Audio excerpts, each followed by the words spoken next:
Hola, ¿qué tal? Es un gusto saludarles. Seguimos atentos en nuestro programa a Latinoamérica, al escenario electoral en Venezuela y lo que representa, por supuesto, para la región. Avanza la campaña electoral con muchos matices y queremos abordar el tema en esta segunda parte de nuestro programa sobre lucha de clases en las elecciones del 28 de julio. Anteriormente ya hablábamos de la guerra cognitiva, como es utilizada en este país por los sectores de la derecha, pero hoy abordaremos en esta segunda parte sobre la utopía en la campaña electoral venezolana. Soy Luis Francisco Blandón, bienvenidos a Texto y Contexto.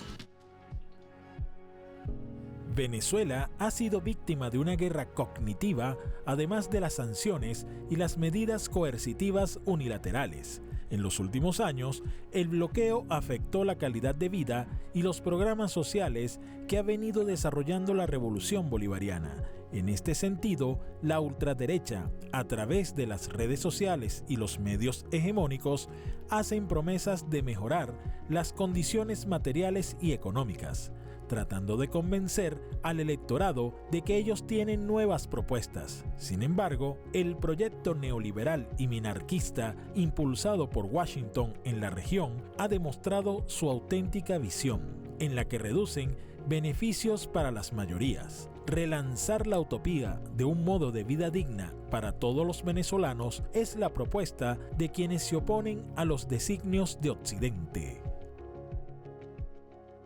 Ahí teníamos el perfil de nuestro programa el día de hoy. Quiero presentar a nuestros invitados. Nuevamente acá en el estudio tenemos en primer lugar a Luis Delgado Arria, filósofo de la guerra cognitiva. Muchísimas gracias, Luis, por tu tiempo con nosotros y la audiencia latinoamericana. También tenemos a Julián Rivas, periodista y analista internacional. Julián, nuevamente gracias por tu tiempo acá con la audiencia. Y bueno, tenemos también a Pedro Penso, militante del Movimiento Angostura, director de investigación de la Universidad Internacional de las Comunicaciones. Pedro, gracias por tu tiempo nuevamente con nosotros.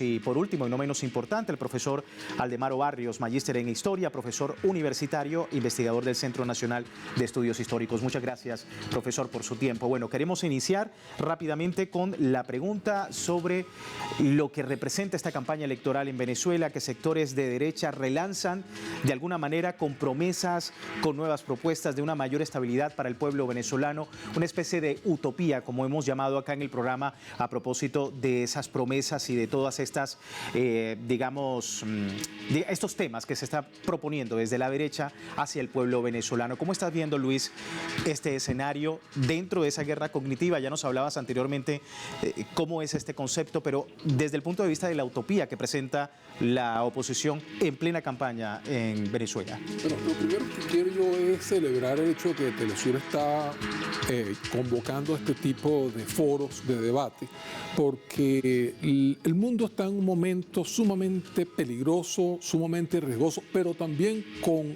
unas grandes alamedas abiertas a un futuro realmente, por primera vez en la historia, verdaderamente humano, que es lo que he llamado Marx.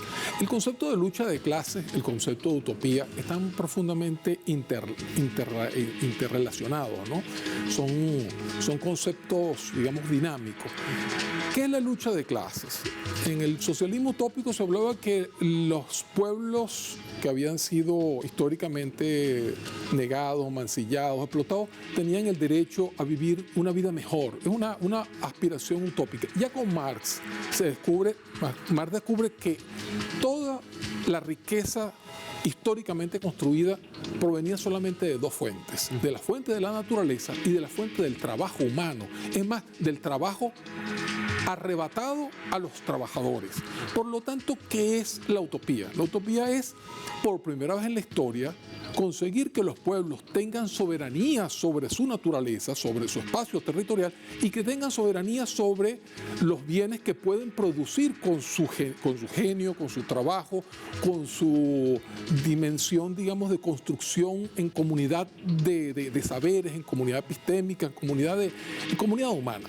Entonces, por eso es tan importante que en un contexto como el que estamos hoy día en Venezuela, las elecciones de Venezuela van a impactar en todo el mundo. No solamente porque Venezuela ha sido un país que ha resistido de una manera como prácticamente casi ningún otro pueblo del mundo, exceptuando el cubano, el de Siria, el de Palestina, el de Haití, sino porque el pueblo de Venezuela también tiene una base material con la cual nosotros transformarnos. Tiene una base material y tiene una base subjetiva. Tiene una base material, nada más tenemos 230 mil millones de barriles de petróleo bajo en la faja petrolífera del Orinoco.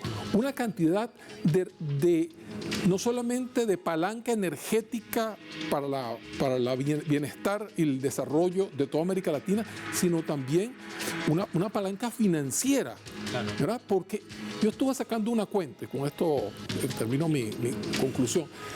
La riqueza que tiene Venezuela bajo la faja petrolífera del Orinoco, si la transformáramos en billetes de $100, solamente habría un lugar en el mundo donde podrían caber, sería el Gran Cañón de Colorado. Todo ese Gran Cañón de Colorado habría que llenarlo de billetes de $100 para sumar la riqueza que nosotros... Entonces nosotros tenemos la base material, tenemos una base subjetiva porque tenemos una juventud, como es el caso tuyo y el caso de muchos de las compañeras también aquí, de compañeros y compañeras de Telesur, capacitado con altas capacidades, y esas son las dos dimensiones que requiere un pueblo para construir un futuro brillante, es decir, soberanía y disposición a profesionalizarse y a construir colectivamente un país. No hay ninguna razón para huir de Venezuela.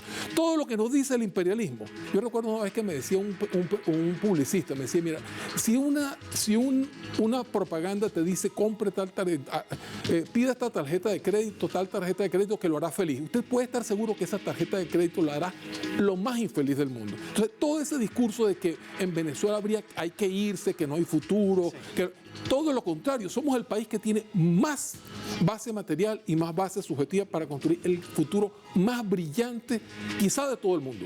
Y términos, decía, soberanía, patria, por supuesto, son algunos términos que no son compatibles, digamos, con ese relato que ha dicho la oposición a lo largo de la campaña, no solamente en la campaña, también en otros términos y en otras, digamos, en otras dimensiones, en lo político y en lo social de Venezuela. Pero efectivamente ha sido, desde el discurso, Julián, de la oposición en los últimos días, la manera como propone o la manera como se dirige al pueblo para poder llevar una utopía de lo que está bien en Venezuela, de lo que puede cambiar en Venezuela, pero que choca a la misma vez con conceptos de soberanía, con conceptos de patria.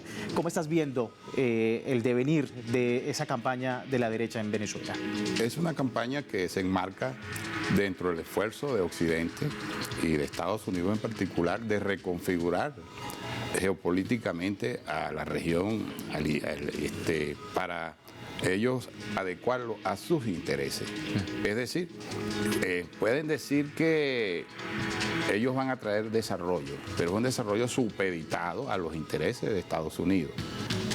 Las grandes corporaciones emergentes que son producto de los fondos de inversión son las que están jugando en este momento en función de que se abra un espacio que a todas luces va a ser autoritario. No hay posibilidades que esta oposición, en los marcos ideológicos en los cuales se desenvuelve, pueda tener un discurso de participación. Por nuestra parte, con un enfoque nacionalista, transformador y democrático, nosotros no solamente podríamos vernos desde los partidos, sino dentro de las organizaciones populares que tienen una capacidad de impulsar lo instituyente, sustituir aquellas cosas y formas que son obstáculos para el proceso democrático. Por supuesto que el país tiene muchos recursos. Sencillamente hay que readecuar el modelo federal, darle fuerza a las regiones, que haya una integración entre las regiones, superando los viejos esquemas de centralización de corporaciones de desarrollo regional, y hacer un proceso en que la identidad y las proximidades permitan construir formas económicas a partir de las fortalezas que tiene cada región. Esto es fundamental en este momento. El problema de la generación de ilusiones es válido en todos los seres humanos. Sin embargo, hay que advertir un problema estrictamente biológico humano. Necesitamos un territorio sobre el cual respirar y precisamente ese es el que nos quieren quitar. Podemos construir en el territorio cual tenemos, que no tiene las dificultades de otras regiones del mundo y que tiene muchos recursos.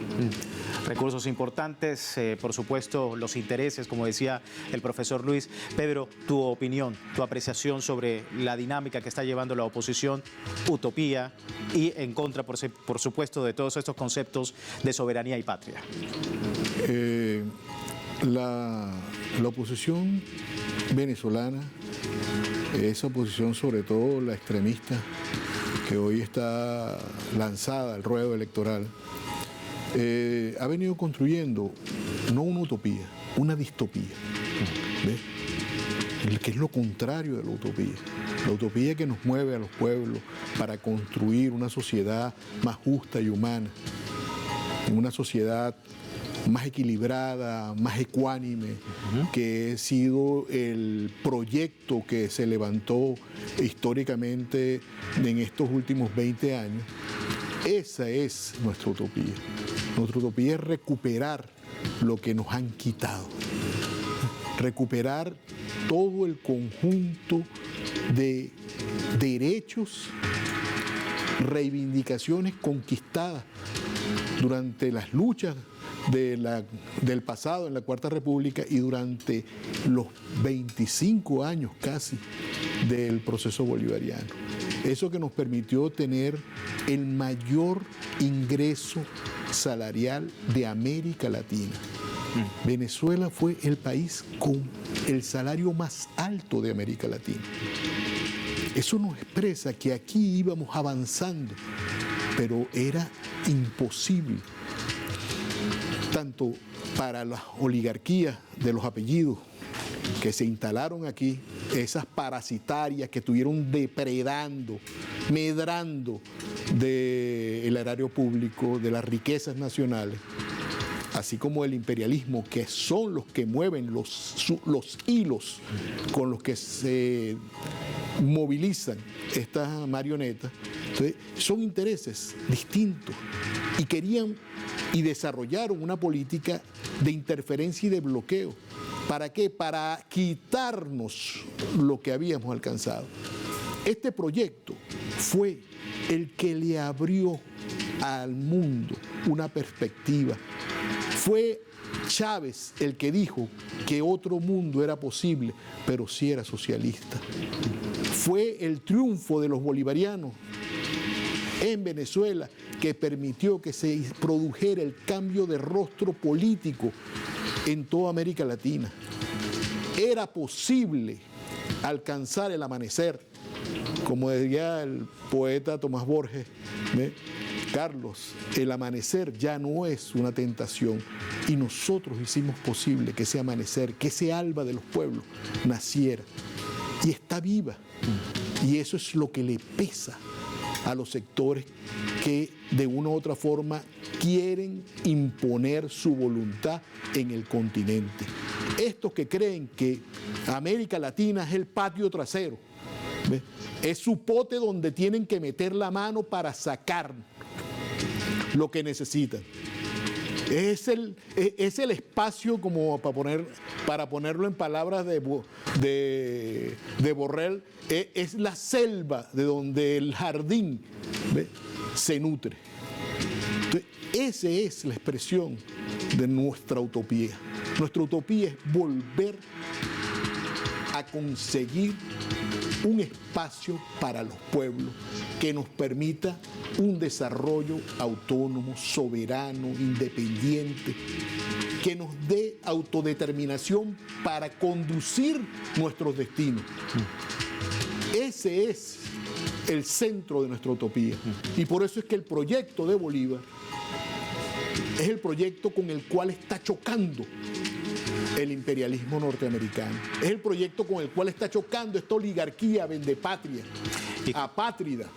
Sí, y justamente viendo un panorama internacional bastante cambiante, con muchos desafíos, la correlación de fuerza, ya lo hablamos anteriormente, el tema de la conciencia social, no solamente en nuestro continente, recientemente las elecciones en Francia le han dado, por supuesto, el respaldo a las izquierdas en ese país y en contra precisamente de estos poderes imperialistas. Aldemaro, tu apreciación, porque hablamos de una correlación de fuerza y la importancia de la conciencia social que está tomando Venezuela a propósito de todo este escenario y de esta utopía que presenta la oposición. Claro, bueno, los compañeros han tocado los temas a nivel general y particular, pero ciertamente las últimas noticias o las noticias que han ocurrido en estos meses son contundentes, coinciden con fenómenos electorales como el de Venezuela, como el que viene en los Estados Unidos, como lo que está ocurriendo con la guerra en Ucrania, como la correlación de fuerzas políticas en Europa, los cambios en Francia, etc. Pero todo ello tiene que hacernos pensar en el hecho de una nueva era, un nuevo momento internacional en el que definitivamente las fuerzas imperiales pues, deben ser desplazadas. Y lo digo en razón de lo particular, ¿no? ¿Quiénes han sido o quiénes son los que están ofertando una propuesta electoral en torno a la libertad como elemento abstracto, en torno a luchar contra una dictadura? ¿Dónde está la dictadura? Entonces ya vemos el engaño, pero también hay que ir al fondo de esto, porque no es un tema de hoy, es un tema histórico.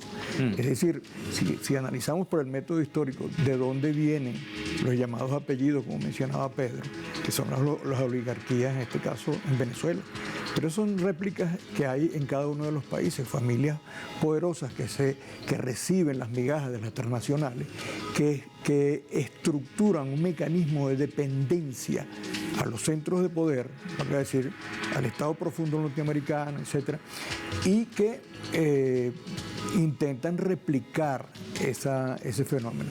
Venezuela ha tomado una ruta, si se quiere, desde el aspecto doctrinal, en términos de lo que es el bienestar social. Aquello que decía Bolívar, suma felicidad y seguridad, mayor estabilidad y paz.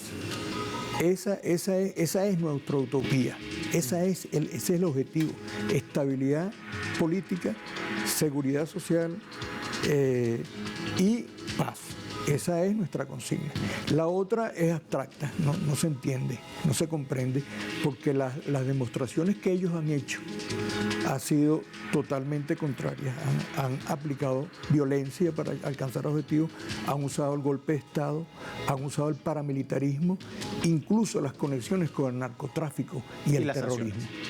Entonces, ¿con qué discurso me están hablando ahora de libertad? ¿Qué me están hablando? ¿No?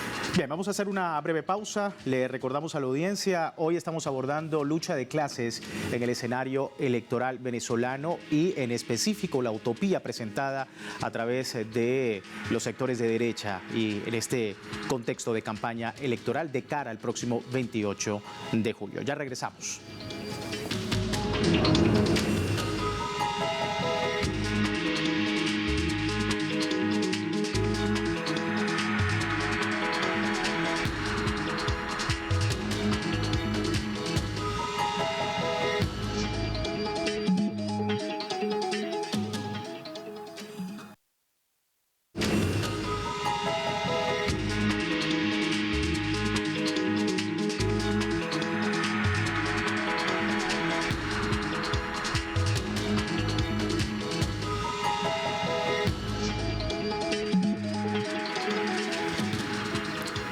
Gracias por seguirnos en Texto y Contexto, hoy hablando de la utopía en las elecciones 2024 en Venezuela. Ya hablábamos que durante la campaña, incluso expertos han afirmado que de la derecha tiene un libreto hasta demagógico en el que buscan confundir a un electorado sobre conceptos sobre soberanía, sobre conceptos como patria.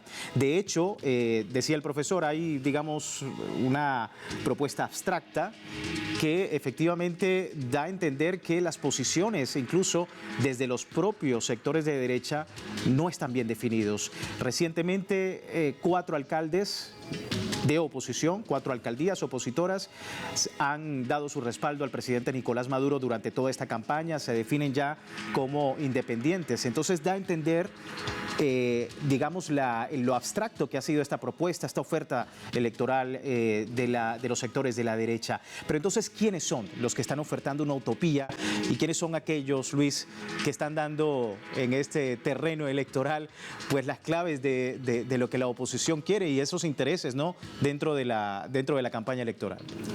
No, mira, a mí me gusta mucho una metáfora que es la metáfora del lobo y las ovejas. La oposición no ha ejercido nunca como oposición. No ha sido, hay un amigo que dice que son más bien la odiosición, porque sus campañas de odio son. Es decir, la mal llamada oposición realmente es una facción al servicio de un poder, de una potencia extranjera, que se disfraza de ovejita cuando realmente es el lobo, ¿no? Y por supuesto, la idea es devorarse el país. Entonces, ahorita están diciendo que ellos vuelven a la política cuando han sido totalmente antipolítica, ¿verdad? Dicen que van entonces a participar en una campaña electoral y ahora confían en el CNE cuando siempre han estado en contra de la campaña, en contra de las elecciones y en contra del poder electoral. Y ahora nos dicen que ahora resulta que son venezolanos y que ahora están preocupados porque los jóvenes que están en el exterior, por el problema de desarrollo del país, porque la familia venezolana sea feliz de nuevo, cuando han conspirado precisamente, son los responsables de que una gran cantidad de venezolanos había tenido que hacer una migración forzosa. Ha sido una operación geopolítica de quitarle al país varias de las 6 importantes: los capitales, las corporaciones, la capacidad humana, la conciencia crítica. Y entonces, en definitiva, hoy día estamos frente a una campaña electoral en donde no estamos decidiendo un gobierno u otro, estamos decidiendo sobre la primera oportunidad histórica que tiene este país de ser verdaderamente un país potencia, porque la correlación geopolítica del mundo con los BRICS y con todas estas transformaciones ofrecen a los pueblos que tengan soberanía que van a poder entrar ahora sí en un ciclo virtuoso de crecimiento y de construcción de oportunidades maravillosas para las grandes mayorías. Julián, tu apreciación. Bueno, el mundo norte, Europa, Estados Unidos, Japón, ellos tienen un problema de orden económico y tienen una especie de líos institucionales que van a tratar de solventarlo a su manera, con argucia, treta, maniobra, y a la vez están generando una serie de mecanismos para instaurar en este mundo sur, gobiernos que realmente son conservadores y autoritarios. Es un modelo liberal autoritario que pretende vender ilusiones. En algunos países se les va a agotar, como en El Salvador. En el caso de Venezuela es apropiarse de los recursos. Ya comenzaron con el saqueo del Esequibo. Entonces, la capacidad nuestra es hacer con el pueblo otros modelos de participación, de desarrollo, de integración. Y eso se logra, por supuesto, con la ejecución y el seguimiento permanente. Muchas cosas hay que corregir. Por ejemplo, preservar el ahorro nacional. Eso es fundamental, puede garantizarse. Generar espacios para que haya una expansión del capital que garantice acceso soberano, rompiendo con algunos esquemas que nos podían confundir. A veces podemos caer en veleidades globalistas. Hay que saber distinguir qué es lo que se pretende. A veces confundimos nuestro modelo de desarrollo nacional a partir del petróleo con algunos planteamientos de descarbonización que son absurdos para el modelo de nación que tenemos. Lo que hay que invertir en ciencia y tecnología para el desarrollo petrolero. De igual manera, nosotros tenemos un espacio territorial inmenso que debe ser comprendido por la mayoría de los venezolanos, que a veces en un espacio tan grande no ven oportunidades cuando sobran. Es decir, nosotros podemos avanzar con otros enfoques, transformando, rescatando formas federales y a la vez generando posibilidades de transferir y redistribuir recursos al pueblo.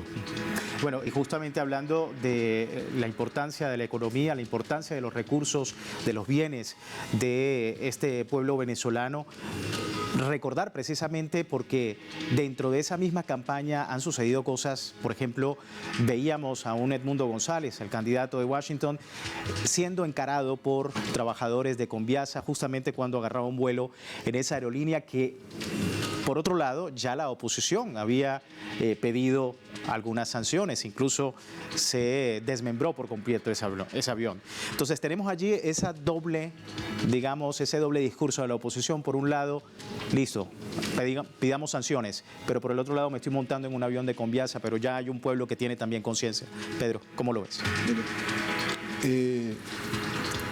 Los responsables de la situación de precariedad que está viviendo hoy el pueblo venezolano, que ha venido siendo superada en los últimos años gracias al esfuerzo de políticas públicas desarrolladas por el gobierno del compañero Nicolás Maduro, tienen necesariamente una contraparte, que es la que ellos han venido promoviendo, la narrativa que han venido construyendo, que en este país no se podía vivir, que este país... Ellos son los promotores, esta oligarquía parasitaria de los apellidos o han sido los promotores del odio y del miedo. Estos fueron los que empujaron a la gente a que saliera del país, diciendo que en Venezuela no tenían futuro. Y hoy estamos viendo, Venezuela tiene condiciones naturales y tiene un conjunto de hombres y mujeres, de seres humanos con niveles de desarrollo intelectual y técnico capaces de empujar a Venezuela hacia un futuro promisorio.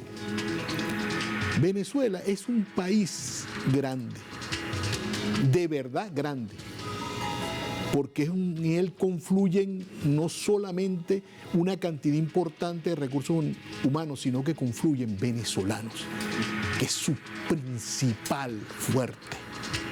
El elemento central de Venezuela es que tiene un pueblo que no se rinde, un pueblo que lucha.